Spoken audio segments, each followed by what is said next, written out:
जय यीशु ख्रिस्त में मेरे प्यारे भाई और बहनों, मेरे युवा साथियों, मेरे प्यारे दोस्तों। आज हम लोग सभी कोई एक नया दिन में प्रवेश कर चुके हैं। प्रभु की कृपा और प्रभु की अनुग्रह की बदौलत हम लोग एक नया दिन देख चुके हैं।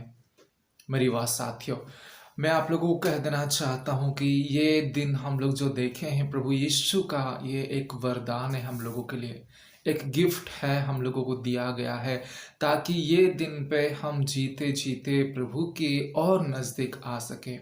हमारे कार्य में, हमारे व्यवहार में, हमारे चाल चलन में, हमारे मिलन में, लोगों के साथ हम लोग मिलते हैं, बातचीत करते हैं, हम किस तरह प्रभु की वचन को उनके पास लाते हैं, उनको सुनाते हैं और खुद किस तरह हम वचनों पर चलते हैं। हमेशा नया दिन हमको मिलता है, एक नई सुबह मिलती है, इसलिए मिलती है कि हम लोग और प्रभु की नज़दीक जा सके, प्रभु के पास जाके हम लोग अपना जो रिलेशनशिप है ना उसको स्ट्रॉन्ग बना सके। इसलिए प्रभु यीशु हमको इतना प्यार करता है और हमको ये दिन देखने के लिए मौका देता है। मेरे युवा साथियों, जरा सोचिए कितने लोग हैं जो आज का दिन नहीं देख पाए होंगे। उन लोगों की कल रात ही मौत हो गई होगी। आप और हम बहुत ही किस्मत वाले हैं। प्रभु यीशु हमको बहुत प्यार करते हैं, हम लोगों को और एक एक दिन जीने के लिए मौका दिए हैं। आइए हम लोग प्रभु यीशु का शुक्रगुजार करते हैं, उनको धन्यवाद देते हैं। धन्यवाद देते हुए आज क्या ये दिन, पूरा दिन उनके लिए बिताने के लिए हम लोग कोशिश करेंगे। हर एक कार्य में जो भी कुछ हम करेंगे, प्रभु यीशु की नाम गुणगान, उनकी महिमा, उनकी स्तुति होना चाहिए। आइए मैं आप सभी को आमंत्रित करना चाहूँगा आज का सुसमाचार और रिफ्लेक्शन सुनने के लिए। आइए पढ़ते हैं।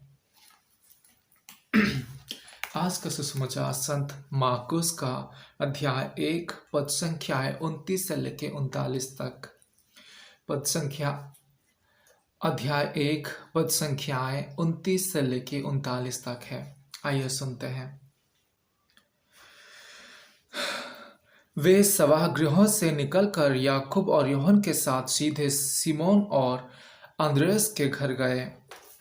सिमोन की सास बुखार में पड़ी हुई थी। लोगों ने तुरंत उसके विषय में उन्हें बताया। ईसा उसके पास आए और उन्होंने हाथ पकड़कर उसे उठाया। उसका बुखार जाता रहा और वह उन लोगों के सेवा सत्कार में लग गई। संध्या समय सूरज डूबने के बाद लोग सभी रोगियों और अब्दुतग्रस्तों को उनके पास ले आए। सारा नगर द्वार पर एकत्र हो गया। ईसा ने नाना प्रकार की बीमारियों से पीड़ित बहुत से रोगियों का चंगा किया और बहुत से अवधूतों को निकाला। वे अवधूतों को बोलने से रोकते थे, क्योंकि वे जानते थे कि वह कौन है।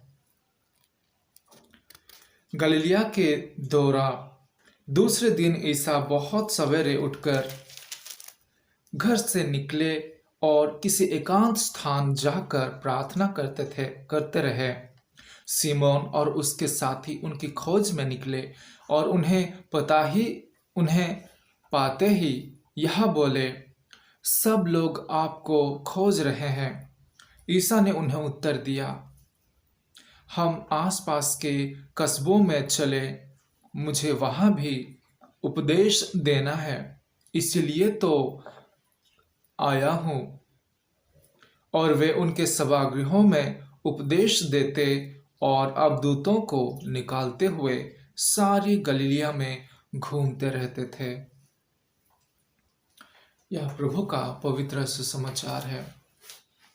ख्रिस्त में मेरे प्यारे भाई और बहनों, मेरी युवा साथियों, आप लोगों के सामने मैं 3 चीजें रखना चाहूँगा। पहले, जब संत पीटर जो है प्रभु यीशु का जो प्रिय शिष्य, और प्रभु यीशु जिसको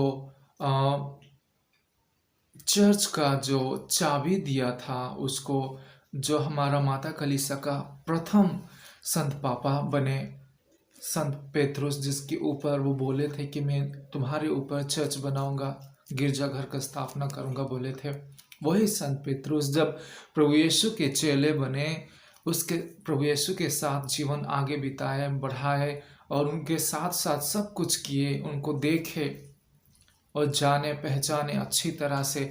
और आप लोगों को मैं बताना चाहूँगा आज का जो सुसमाचार का सीन है, पहली बात मैं ये बताना चाहूँगा कि संत पेतरुस और अंद्रयास की जो सास थी वो बुखार में पीड़ित थी। प्रभु यीशु जाते हैं और वो जो सास है उनको हाथ पकड़ के उठाते हैं और देखते देखते बुखार छोड़ के चला जाता है। बुखार से वो मुक्त हो जाती है और उनको सेवा करने लगती है। मेरी वाह साथियों, जब हम प्रभु यीशु के साथ जुड़ते हैं हमारे जीवन में, जब हम प्रभु यीशु के साथ आगे बढ़ते हैं, उसके हाथ पकड़ के उससे वचनों के साथ हम अपना जीवन को प्रैक्टिकली जीने के लिए कोशिश करते हैं, तो हमारे जीवन से, हमारे परिवारों से, हमारे भाई बहन आड़ोस पड़ोस से जितने भी लोग रहते हैं उन सभी से दूर चला जाता है कष्ट, रोग, बीमारी और अलग अलग प्रॉब्लम्स, कठिनाई, परेशानी, सब कुछ दूर चला जाता है। जब हम प्रभु की हाथ पकड़ते हैं तो हम लोगों को एक नई राह मिलती है। रोग, बीमारी ये सब हमारा साथ नहीं देता है, छोड़ के चला जाता है।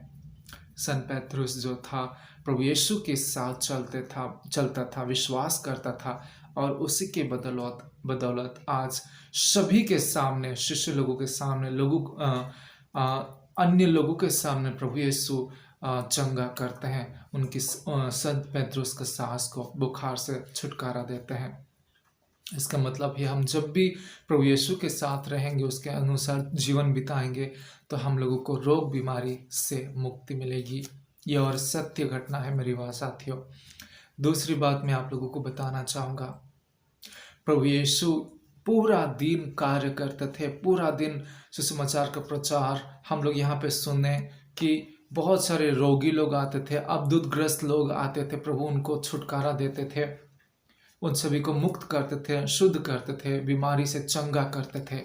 पूरा दिन वो काम करते थे, पूरा लग जाते थे प्रभु ईश्वर का वचन, प्रभु ईश्वर को जिस तरह वो वचन दिए थे कि वो किसी को भी विनाश होने नहीं देगा, अपना मिशन कार्य को पूरा करेगा, उसी सोच से वो पूरा दिन कार्य करते हैं और एकांत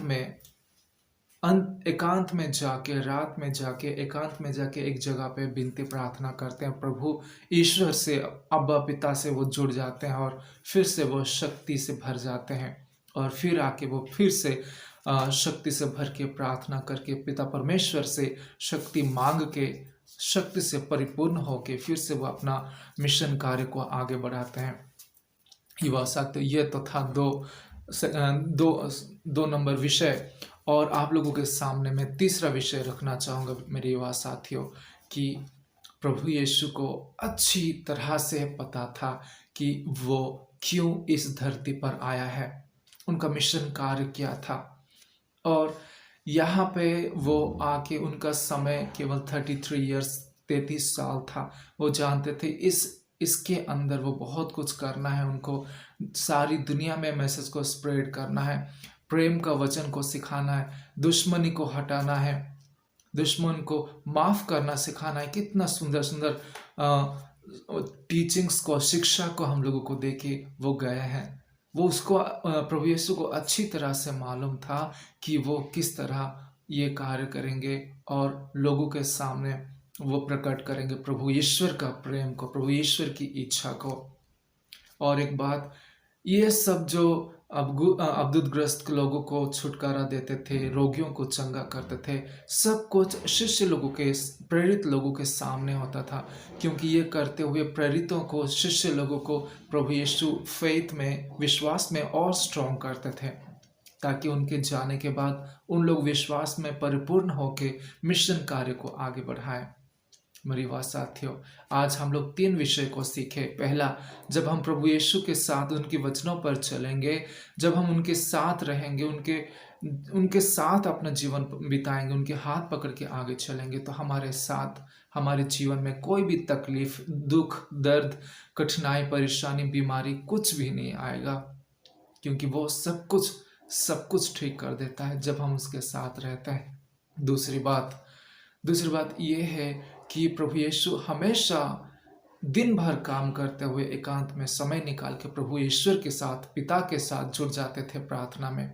हम लोग भी सारा दिन काम करते हैं, सब कुछ करते हैं, हर समय काम में व्यस्त रहते हैं। मैं आप सभी को कहना चाहूँगा कि समय निकालिए प्रभु यीशु के साथ जुड़ने के लिए, उनके साथ बातचीत करने के लिए, अपना फीलिंग्स को शेयर करने के लिए प्रार्थना में जुड़ जाइए। एटलीस्ट दिन में 5 मिनट भी आप लोगों के लिए काफ़ी होगा प्रभु के साथ जुड़ के अपना दुःख तकलीफ़ को बताने के लिए, ये ज़रूरी है। और तीसरी बात, प्रभु यीशु को अच्छी तरह से पता था कि उसको क्या करना है, उनको क्या करना है। हम लोगों को भी हमारे जीवन में ख्रिस्त होने के नाते हम लोगों को क्लियरली पता होना चाहिए कि हम लोगों को आज और आगे भविष्य में हम लोगों को क्या करना है, किस तरह हमारे जीवन को बिताना है। मेरी बात साथियों, मैं आप लोगों को कह देना चाहूँगा, आज हम जैसे भी जिएंगे उसी के अनुसार हम लोगों को भविष्य में पुरस्कृत किया जाएगा। चाहे हम नरक जाएंगे, नहीं तो स्वर्ग जाएंगे। याद रखिएगा, जिस तरह हम लोग ये जीवन आज बिता रहे हैं वही हम लोगों का अंतिम में फल लाएगा। यही है मेरी बात साथियों, सच्चाई। तो मैं आप सभी को ये 3 संदेश आज के लिए देना चाहूँगा और मैं कामना करता हूँ आप सभी का दिन आज अच्छा हो। माता मेरे से हम प्रार्थना करते हैं कि वो हमारे लिए मध्यस्थता करे ताकि हम लोग अच्छाई में आगे बढ़े, प्रभु यीशु के साथ जुड़े, ताकि हमारा जीवन को आनंद से, प्रेम से भर दे। मेरी बात साथियों, आइए प्रभु यीशु को सबसे पहला स्थान दे। मैं ये बात हमेशा बोलता हूँ कि प्रभु यीशु को सर्वश्रेष्ठ स्थान दे अपने जीवन में, ताकि हम लोगों को ये जीवन इतना सुंदर प्रभु ईश्वर हम सभी को इतना सुंदर जीवन प्रदान किया है, इसका भरपूर हम आनंद उठा सके। कब उठाएंगे? जब प्रभु यीशु सबसे श्रेष्ठ स्थान में होगा हमारे जीवन में। मेरी बात साथियों, आज के लिए मेरा संदेश यही है। आइए प्रभु यीशु से हम दुआ प्रार्थना करते हैं कि हम लोगों को अच्छे राह पर लेके चले। प्रभु आप सभी को कृपा प्रदान करें मेरी बात साथियों, और आज का दिन आप सभी के लिए अच्छा हो। जय यीशु।